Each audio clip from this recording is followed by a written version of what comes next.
우리는 죽음을 끝이라고 부릅니다. 심장이 멈추고 호흡이 끊어지고 우리의 육체가 흙으로 돌아가면 모든 것이 끝난 것처럼 그렇게 생각되어지고 느껴집니다. 그러나 성경은 그 지점에서 멈추지 않습니다. 성경은 인간을 단지 살아있는 생물로 말하지 않고 사는 존재가 아니라 존재하는 존재로 말합니다. 사는 존재가 아니라 존재하는 존재로. 우리 육체는 흙에서 왔으나 생기는 하나님께로부터 왔기 때문에 우리는 존재하는 사람입니다. 그래서 흙은 흙으로 돌아가지만 하나님께서 불어넣으신 생기는 죽지 않는다고 선언합니다.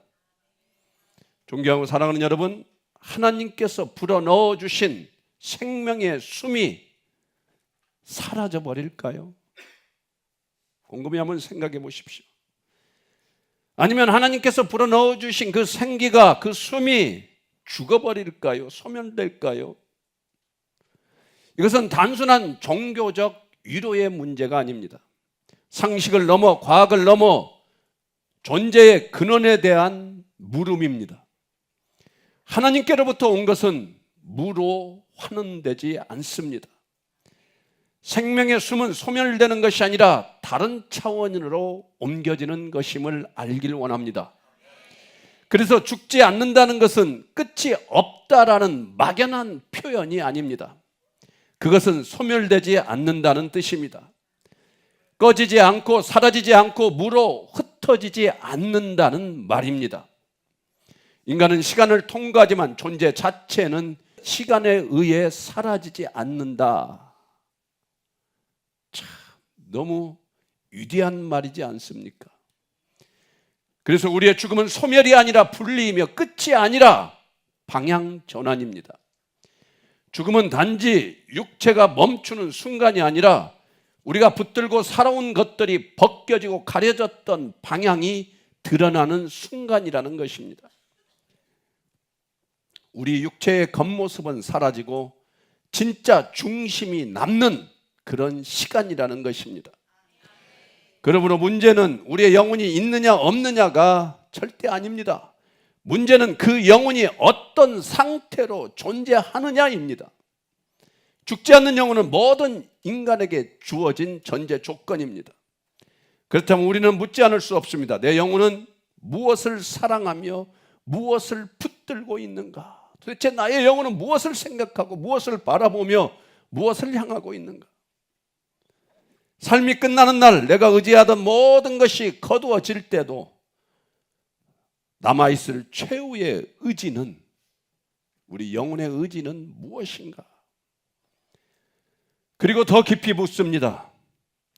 죽음이 문이라면 나는 지금 그 문을 향해 어떤 얼굴로 걸어가고 있는가?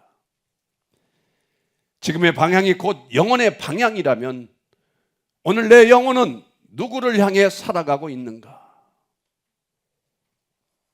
오늘 이 질문에 대한 답을 찾는 귀한 은혜의 시간이 되기를 축원합니다. 창조에서 인간은 흙으로 지음받았습니다. 그러나 우리는 단순한 흙 덩어리입니까? 아니라는 거예요. 하나님의 생기를 받은 존재로 세워졌음을 우리는 기억해야 되는데 웬일인지 하나님의 생기 그냥 흘려보냅니다. 그게 뭔지도 알려고 하지 않고 궁금해하지도 않습니다. 하나님의 생기를 받은 존재라면 우리는 도대체 어떤 존재일까? 우리는 단지 먹고 자고 일하고 늙어가는 생물이 아니라 하나님을 알고 하나님을 사랑하고 응답하도록 지음받은 존재입니다. 우리의 영혼은 시간 속에 살지만 시간을 위해 살도록 만들어지지 않았다는 것입니다. 이것이 우리 인간의 종귀입니다. 그러나 우리 인간의 타락은 이 방향을 바꾸어 버렸습니다. 하나님을 향해 열려있던 영혼이 타락 후 우리는 하나님 없이도 살 수 있다고 생각했고 스스로 주인이 되려 우리는 욕심을 가졌습니다. 그 순간 단절이 시작되었습니다. 영혼은 사라지지 않지만 우리의 영혼은 방향을 완전히 잃어버렸습니다.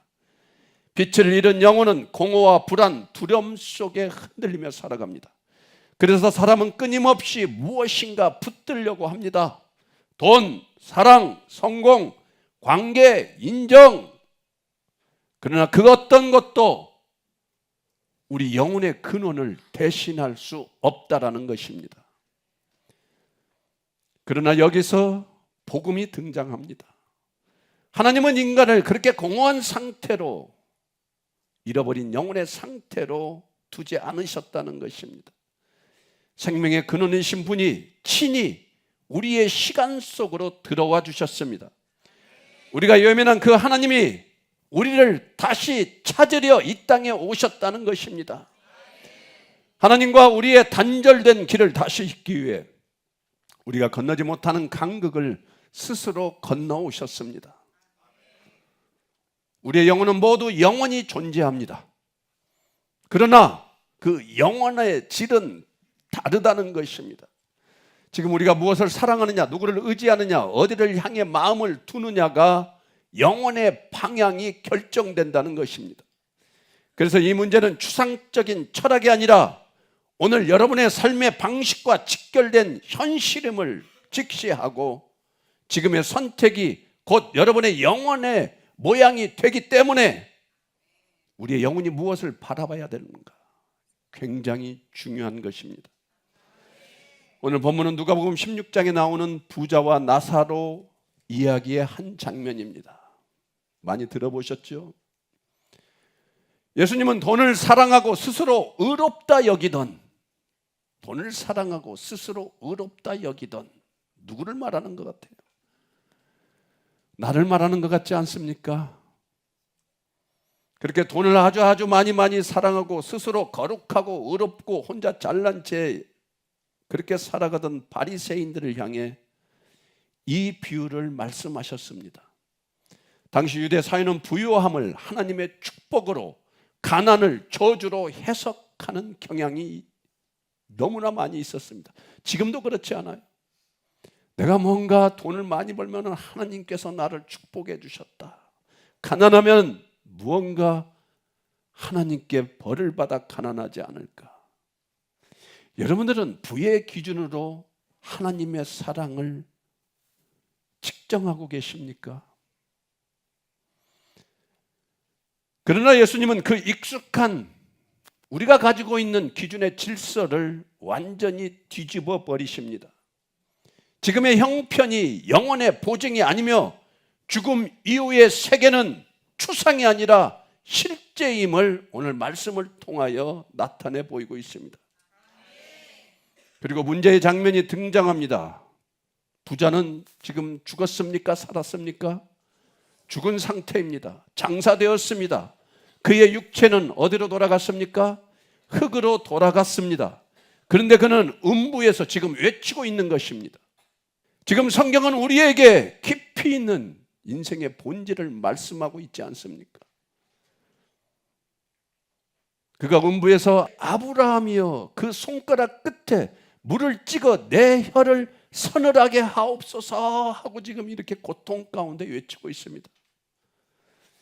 여기서 우리가 참 이상한 것이 있습니다. 혀가 있다면 육체 아닐까요? 영혼이라며. 물이 필요하면 물질 세계 아닙니까? 그렇다면 이것을 어떻게 영혼의 상태라고 말할 수 있겠습니까? 그러나 본문은 분명합니다. 그는 이미 죽었습니다. 육체는 썩어 없어졌습니다. 그런데도 의식이 있습니다. 기억이 있습니다. 아브라함을 알아봅니다. 거지 나사로를 너무나 잘 기억하고 있습니다. 그리고 자신이 어마어마한 고통 가운데 있음을 지금 인지하고 고통스러워합니다. 그리고 무엇보다 후회가 있습니다. 이것은 단순한 상징을 넘어 우리 육체 이후에도 지속되는 우리의 영혼의 존재를 보여주고 있습니다. 우리 본문 다시 한번 읽어볼까요? 누가복음 16장 24절 말씀입니다. 시작. 불러 이르되 아버지 아브라함이여 나를 긍휼히 여기사 나사로를 보내어 그 손가락 끝에 물을 찍어 내 혀를 서늘하게 하소서.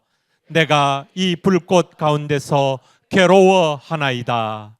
아멘. 여러분, 왜 물과 혀가 나왔을까요? 우리는 살아가면서 보이지 않는 실체를 설명할 때 설명을 못하나요? 성경은 보이지 않는 실제를 설명할 때 감각의 언어를 차용합니다. 혀는 단순한 기관이 아니라 갈망의 자리입니다. 물은 단순한 수분이 아니라 위로와 해갈의 상징입니다. 불꽃 가운데서 괴로워하나이다라는 이 고백은 단순한 열감의 묘사가 아니라 하나님과 단절된 존재의 상태를 지금 나타내고 있습니다. 그래서 오늘 제목이 중요합니다. 혀와 물을 말하는데 어떻게 영혼이라고 할 수 있는가? 정답은 이것입니다. 혀와 물은 육체의 증거가 아니라 영혼의 고통을 인간이 이해할 수 있도록 번역한 언어라는 것입니다. 우리 인간의 극심한 영혼의 상태를 우리 인간의 보이는 언어로 나타낸 것뿐이라는 것입니다. 감각의 언어로 표현되었지만 가리키는 것은 존재의 상태입니다. 우리는 바람을 마주할 때 설명 못합니까? 아, 차가운 바람, 아, 따뜻한 바람. 바람이 따뜻한 실체입니까? 차가운 실체입니까? 예수님은 우리를 겁주기 위해 이 장면을 말씀하는 것이 아닙니다. 죽음 이후에 예수님을 믿지 않으면 우리의 영혼이 얼마나 고통에 처하는지 지금 우리에게 너무나 자세히 알려주고 계십니다. 그러므로 우리는 묻지 않을 수 없습니다. 나의 영혼은 지금 무엇을 붙들고 있는가? 내 영혼의 방향은 어디를 향하고 있는가? 오늘 내가 사랑하는 것이 과연 영혼 속에서도 살아남을 수 있는가? 이 질문은 단순한 철학적 사색이 아닙니다. 이것은 우리의 현재를 가르는 질문이며 영혼을 향한 갈림길에 서 있다는 사실을 드러내는 질문입니다. 만일 영혼이 사라지지 않는다면 이 질문을 미루는 것은 곧 나의 영혼을 미루는 일입니다. 존경하고 사랑하는 여러분, 우리의 영혼은 사라지나요? 절대 사라지지 않습니다. 오늘 본문 말씀을 잘못 이해하면 이 선언이 불편하게 들릴 수 있습니다. 왜냐하면 우리는 보이는 것에 익숙하고 만질 수 있는 것만을 실제라고 여기는 착각 속에 살기 때문입니다. 그렇다면 질문이 따라옵니다. 보이지 않는 영혼의 상태를 우리는 어떻게 이해할 수 있는가? 바로 여기서 성경의 표현 방식이 등장합니다. 성경의 표현 방식. 성경은 존재의 실제를 감각 언어로 표현합니다. 이것은 육체를 주장하기 위함이 아니라 고통의 실제성을 강조하기 위함입니다. 문자적으로만 읽을수록 오히려 더 큰 모순이 생깁니다.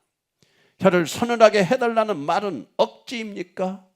이 표현을 두고 육체가 아니다라고 말하는 설명이 억지처럼 들릴 수 있습니다. 누구에게? 어리석은 자에게. 그러나 물 한 방울을 요청했다고 해서 곧바로 육체가 있다고 결론을 내리는 것은 성경 전체와 완벽하게 충돌합니다. 오히려 이 장면은 육체 없는 영혼의 의식적 고통을 가장 강하게 드러내는 본문으로 우리는 알아들어야 합니다. 성경은 존재 방식을 설명할 때 항상 인간 언어의 한계 안에서 말하고 있습니다. 특히 사후세계 영적 실제는 인간이 직접 경험한 적이 전혀 없습니다. 보이지도 않습니다. 그래서 비유적, 유비적 언어로밖에 말할 수밖에 없다는 것쯤은 알아야 되지 않습니까? 이것은 성경 해석의 기본 원리입니다. 먼저 분명히 하겠습니다. 누가복음 16장을 읽을 때 선택지는 두 개뿐입니다. 하나는 실체, 육체가 있다고 보든지, 아니면 육체는 없으나 육체적 언어로 의식적 고통을 표현했다고 보든지, 기준은 느낌이 아니라 성경의 교리 체계로 판단해 보면 우리는 알 수 있습니다. 고린도서 15장 52절에서 53절은 육체 해석이 성경적으로 불가능한 결정적 이유를 이렇게 말합니다. 우리 고린도전서 15장 52절에서 53절 우리 다 함께 한번 읽어보겠습니다. 시작. 나팔 소리가 나매 죽은 자들이 썩지 아니할 것으로 다시 살아나고 우리도 변화되리라. 이 썩을 것이 반드시 썩지 아니할 것을 입겠고 이 죽을 것이 죽지 아니함을 입으리로다. 아멘. 여기서 분명한 것은 썩지 아니할 것으로 다시 살아나고 썩지 아니할 것을 입겠고라는 미래적 표현입니다. 육체를 다시 입는 사건은 마지막 예수님께서 재림하셨을 때 곧 정말의 부활 사건에 속합니다. 그 이전의 상태는 아직 육체를 입기 전 상태입니다. 오늘 보면 누가복음 16장은 정말 부활 사건 이전의 장면입니다. 부자는 이미 죽어 장사되었고 그러나 아직 마지막 나팔 소리는 울리지 않았습니다. 그렇다면 그가 살과 뼈를 가진 육체로 존재한다는 해석은 부활 교리 자체와 충돌한다는 것을 우리는 알 수 있습니다. 그러므로 혀는 부활체의 기관이 아니라 몸 없이도 지속되는 의식과 고통을 인간이 이해할 수 있는 감각의 언어로 번역한 표현이라는 것입니다. 이것이 성경 전체 교리와 충돌하지 않는 해석의 핵심입니다. 또한 누가복음 24장 39절에서 예수님은 분명히 말씀하셨습니다. 우리 다 함께 한번 읽어보겠습니다. 시작. 내 손과 발을 보고 나인 줄 알라. 또 나를 만져보라. 영은 살과 뼈가 없으되 너희 보는 바와 같이 나는 있느니라. 아멘. 부활하신 예수님이 제자들의 오해를 바로잡는 장면입니다. 내 손과 발을 보고 나인 줄 알라. 또 나를 만져보라. 예수님은 영은 살과 뼈가 없으되라고 말씀하시며 자신은 단순한 영적 환영이 아니라 실제로 부활한 몸을 가진 존재임을 보여주십니다. 여기서 중요한 것은 영과 영혼의 관계입니다. 이 본문에서는 영이라고 표현합니다. 그러면 영혼하고 비교할 수 없잖아요. 그렇게 질문할 줄 알고 제가 준비했습니다. 성경은 인간을 설명할 때 몸과 비물질적 존재를 구분합니다. 그 비물질적 차원을 문맥에 따라 영이라고도 하고 영혼이라고 부릅니다. 용어는 다를 수 있지만 공통점은 육체와 구별되는 비물질적 존재라는 점입니다. 누가복음 24장 39절은 비물질적 존재는 살과 뼈가 없다는 사실을 전제로 지금 말씀하고 있습니다. 즉 영이든 영혼이든 몸을 떠난 상태는 물질적 기관을 갖지 않습니다. 성경은 존재의 실제를 말을 할 때에 항상 기능 중심 언어를 사용합니다. 예를 들면 예수님은 눈이 있어도 보지 못하고 여기서 눈은 실제적인 눈입니까? 아닙니다. 귀가 있어도 듣지 못하느니라. 이것은 실제 장기가 있다는 말이 아닙니다. 여기서 의식, 기능, 상태를 말하는 언어로 지금 사용하고 있습니다. 시편 22편 15절에서도 혀를 감각의 상태로 표현하고 있습니다. 우리 시편 22편 15절 말씀 한번 다 함께 읽겠습니다. 시작. 내 힘이 말라 질그릇 조각 같고 내 혀가 입천장에 붙었나이다. 주께서 또 나를 죽음의 진토 속에 두셨나이다. 아멘. 다윗이 실제로 혀가 타들어간 상태입니까? 여러분들은 배고플 때에 내 백가죽이 등에 붙었다고 말합니다. 진짜 백가죽이 등에 붙어서 그런 말 합니까? 지금 이 말씀은 극한 고통 상태의 표현입니다. 같은 언어 구조입니다. 오늘 본문인 누가복음 16장의 언어도 같은 구조라는 것입니다. 내 혀를 서늘하게 하소서 내가 이 불꽃 가운데서 괴로워하나이다. 이것은 극한 고통의 표현입니다. 여기서 우리가 먼저 붙들어야 할 단어는 혀가 아니라 괴로워하나이다 이 말입니다. 부자가 요청한 물 한 방울은 생존을 위한 생적 갈등을 해결하기 위한 요구가 절대 아닙니다. 고통이 얼마나 실제적인지를 드러내는 최소 단위의 언어로 지금 표현하고 있습니다. 얼마나 고통스러우면 그럴까요? 단 한 방울이라도 완화가 필요할 만큼 이 고통은 실제라는 것입니다. 이것은 육체가 있다는 증거가 아니라 혀, 물, 불꽃이라는 가장 원초적인 감각 언어를 사용하여서 육체가 없어도 고통이 얼마나 극심한지, 얼마나 실체적인지를 인간 언어의 가장 낮은 단위로 표현한 하나님의 계시입니다. 성경 종종 보이지 않는 세계를 보이는 언어로 번역합니다. 한번 예를 들어볼까요? 하나님의 팔. 하나님의 팔이 있습니까? 하나님의 눈. 이 표현들이 하나님께 육체가 있다는 뜻이 아닙니다. 이것은 인간이 이해할 수 있도록 주어진 유비적 표현입니다. 이 본문이 두려운 이유는 육체가 없어도 의식, 기억, 후회, 고통이 희미해지지 않는다는 사실 때문입니다. 요한계시록 6장 9에서 10절도 영혼이 부르짖고 있습니다. 우리 한번 천천히 읽어볼까요? 시작. 다섯째 인을 떼실 때에 내가 보니 하나님의 말씀과 그들이 가진 증거로 말미암아 죽임을 당한 영혼들이 제단 아래에 있어 큰 소리로 불러 이르되 거룩하고 참되신 대주제여 땅에 거하는 자들을 심판하여 우리 피를 갚아주지 아니하시기를 어느 때까지 하시려 하나이까 하니. 아멘. 이 본문은 단순한 환상이 아니라 순교 이후의 상태를 보여주는 계시입니다. 여기서 영혼들은 이미 죽임을 당한 자들입니다. 육체는 땅에 묻혔습니다. 그러나 그들의 존재는 절대 사라지지 않았습니다. 그들은 소멸되지 않았고 무의식 상태에 있지도 않으며 존재가 중단된 것도 아닙니다. 그들은 하나님 앞에 의식적 존재로 지금 서 있습니다. 그리고 본문은 세 가지를 분명히 보여줍니다. 그들은 지금 말하고 있습니다. 그들은 기억합니다. 육체입니까? 아닙니다. 그들은 정의를 지금 요구하고 있습니다. 이것은 매우 중요합니다. 죽음 이후에도 인격이 유지되고 기억이 보존되며 도덕적 판단이 살아있고 하나님을 향한 신앙 고백이 지속된다는 것입니다.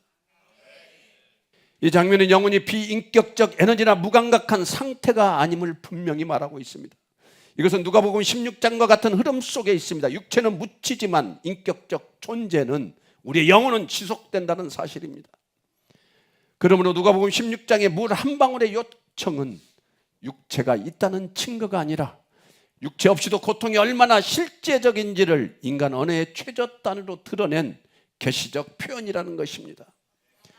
이 본문이 아주 무서운 이유는 육체가 없어서 덜 고통스러운 것이 아니라 육체 없이도 고통이 전혀 희미해지지 않기 때문입니다. 이것이 예수님의 경고입니다. 우리의 몸은 죽습니다. 그러나 우리의 영혼은 사라지지 않음을 우리는 깨닫고 우리의 영혼이 어디를 향해야 하는가 오늘 결단해야 됩니다. 그렇다면 지금이 기회입니다. 오늘 누구를 향해 살 것인지, 지금 무엇을 붙들 것인지 우리는 결정해야 합니다. 지금의 여러분의 결단과 방향이 곧 여러분의 영혼의 방향이 된다는 사실을 믿으시길 바랍니다. 구원이란 죽지 않는 영혼이 존재의 방향을 바로잡아 부활하신 예수 그리스도 안에서 하나님과 다시 연결되는 것입니다. 그래서 구원이란 죽음을 피하는 기술이 아니라 부활하신 예수 안에서 영혼을 준비하는 그런 삶입니다. 지금 누구를 향해 사느냐가 곧 구원의 증거이다는 것입니다. 예수 그리스도를 붙드는 것, 그분 안에 거하는 것, 그분을 생명의 물로 마시는 것, 이것이 구원입니다. 사랑하는 여러분, 오늘 말씀은 우리를 정죄하기 위한 이야기가 아닙니다.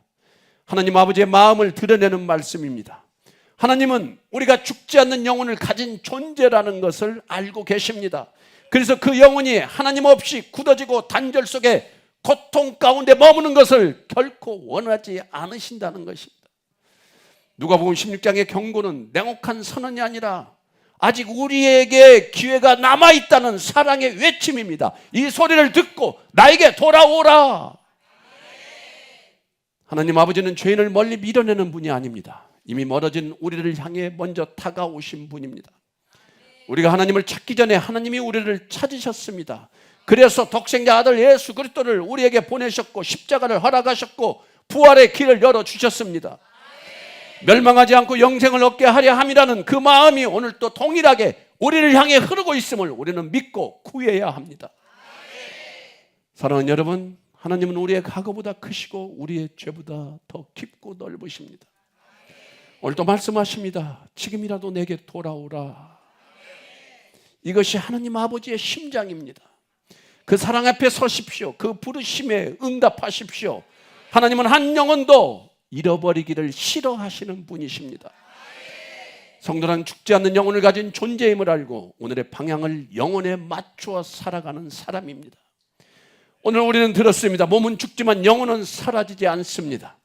의식은 남고 방향은 굳어집니다. 그렇다면 성도란 도대체 무엇입니까? 성도란 단순히 교회 다니는 사람입니까? 아니잖아요.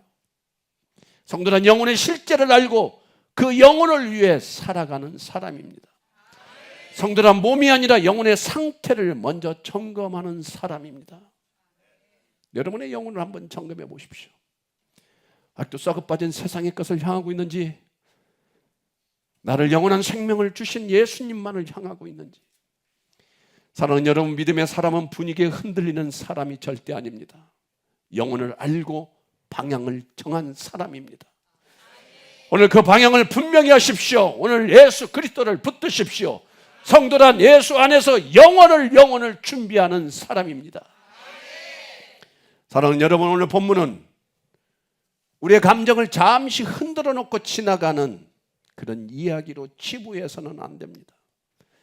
이것이 하늘이 땅을 향해 울리는 경종이며 영혼을 깨우는 주님의 엄중한 음성입니다. 우리는 그 음성을 여러 번 들었으면서도 마음 한편으로는 내일로 미루고 익숙한 삶으로 돌아가는 반복의 삶을 지금껏 살아왔습니다. 주님의 경고를 알면서도 여전히 세상의 안정과 욕망을 더 사랑하고 신뢰했던 우리의 죄악, 그 죄악이, 그 무심함이 우리의 불심입니다. 그것은 아주 큰 죄입니다. 오늘 말씀의 경고를 가볍게 여긴 죄, 주님을 전적으로 믿지 않는 죄를 우리는 회개해야 합니다. 주님, 내가 주님의 말씀을 믿지 않았습니다. 오늘 본문을 통하여 주시는 경고는 우리를 밀어내는 칼이 아니라 우리를 붙드는 하나님의 전능하신 손입니다. 지옥의 현실을 말씀하신 이유는 우리를 그곳에서 건져내시기 위함입니다. 돌아오라는 음성 속에는 이미 눈물이 배어 있습니다. 십자가는 이미 열려 있고 부활의 길은 이미 내어져 있습니다. 이렇게 회개합시다. 주님, 제가 주님을 절대 믿지 않는 죄인입니다. 제 불신을 용서하여 주시옵소서. 이 고백이 믿음의 회복임을 믿으시길 바랍니다. 오늘 다시 예수 그리스도를 붙드십시오. 오늘 말씀의 경고를 흘려 보내지 말고 구원의 손을 붙드시고 간절히 예수 그리스도를 구하는 지금은 은혜의 때입니다. 사랑하는 여러분, 오늘 우리는 육체를 가진 존재를 설명하는 본문이 아니라 육체 없이도 의식과 기억과 고통과 후회가 실제로 존재함을 보여주기 위한 인간의 감각 어뢰를 사용하신 하나님의 계시를 들었습니다. 이것은 상징의 이야기가 아니라 영혼의 현실에 대한 선언입니다. 죽음은 끝이 아니며 우리의 방향은 사라지지 않습니다. 우리가 오늘 무엇을 사랑하고 무엇을 붙드는지가 우리의 영혼의 모양이 된다는 것을 기억하시기를 바랍니다. 그러므로 이제 더 이상 예수 없이 가볍게 살 수 없습니다. 더 이상 예수 믿는 것을 미룰 수 없습니다. 우리의 영혼은 잠시 스쳐 지나가는 안개가 아니라 하나님 앞에 서게 될 존재임을 명심하시기를 바랍니다. 오늘 말씀은 우리를 겁주기 위함이 아니라 우리를 살리기 위함입니다. 주님은 우리가 후회 속에 남지 않기를 간절히 원하십니다. 생명의 물이신 예수 그리스도를 지금 믿고 붙들기를 원합니다. 말씀을 마치겠습니다. 사랑하는 여러분, 예수 그리스도의 이름으로 선포합니다. 여러분 가운데 머물러 있는 모든 어둠은 물러가고 모든 정죄는 십자가 앞에서 무너질지어다. 우리를 오래 붙들어왔던 죽음의 죄의 쇠사슬은 끊어질지어다. 이제 두려움에 붙들려 있지 마십시오. 좌절과 절망이 여러분의 미래를 붙들지 않도록, 여러분의 미래를 정의하도록 내버려 두지 마십시오. 끊어내십시오. 주님의 십자가는 이미 값을 치르셨고 부활은 이미 승리를 선언한 지 오래됐습니다. 우리는 패배의 자녀가 아니라 구원의 자녀입니다. 그러니 더 이상 미루지 마십시오. 예수를 믿으십시오. 생명의 물을 거절하지 마시고 우리의 영혼은 사라지지 않는 이 진리 앞에서 지옥은 추상이 아니라 실제 사건임을 명심하시고 예수 이름 앞에 나오는 여러분들 되기를 원합니다. 참 감사하게도 구원의 문이 지금 닫혀 있는 것이 아니라 열려 있다는 사실을 기억하시기를 바랍니다. 피 묻은 손으로 우리를 손짓하며 부르시는 주님의 음성에 응답하는 여러분 되기를 바랍니다. 주님, 저를 살려주시옵소서. 아직도 믿음 없는 저를 살려주시옵소서. 이 한 고백이 여러분의 영혼을 완전히 바꾸는 고백이 될 줄로 믿습니다. 이 고백이 여러분의 운명을 새롭게 쓸 줄로 믿습니다. 오늘 죽지 않는 영혼을 가진 우리가 오직 예수 안에서 생명의 길을 걷는 자 되기를 간절히 축복합니다. 두려움 대신 확신으로, 절망 대신 소망으로, 지옥이 아닌 천국의 방향으로 담대히 서는 복된 성도가 되기를 예수 그리스도의 이름으로 축복합니다. 이 모든 은혜와 축복이 저와 여러분 모두에게 충만히 임할 것을 우리 주 예수 그리스도의 이름으로 선포하고 축원합니다. 축원합니다. 축원합니다. 다 함께 기도하겠습니다. 하나님, 육신의 아픔 때문에 좌절하고 절망하는 성도가 있다면 우리의 영혼을 죽이기도 하시고 살리기도 하시는 예수 그리스도를 바라보게 하여 주시옵소서. 우리의 육체는 썩어 없어지는데 우리의 영혼은 도대체 무엇을 생각하고 있는지 아직도 육신의 껍데기 따위에 전전긍긍하며 내 건강 내가 지키고 암덩어리가 나를 지배하면 죽을까봐 벌벌 두려워를 떠는 이 두려움 존재가 예수 그리스도의 이름으로 떠나갈지어다. 주님만을 바라보게 하여 주시옵시고 우리의 영혼을 다시 살리시어 영원한 생명을 허락하신 예수 그리스도의 실제의 사건 앞에서 그 십자가의 죽음과 부활이 우리에게 무엇을 말씀하고 있는지 오늘 부자와 나사로의 이야기를 통하여 우리의 영혼이 어떻게 되어가는지를 이제는 들었사오니 주님, 이 이야기를 흘려버리지 않게 하여 주시옵시고 주님, 나를 불쌍히 여기사 나의 영혼이 주를 향하게 하여 달라고 간절히 주님의 이름을 붙들며 나아가는 우리 모두가 되게 하여 주시옵소서.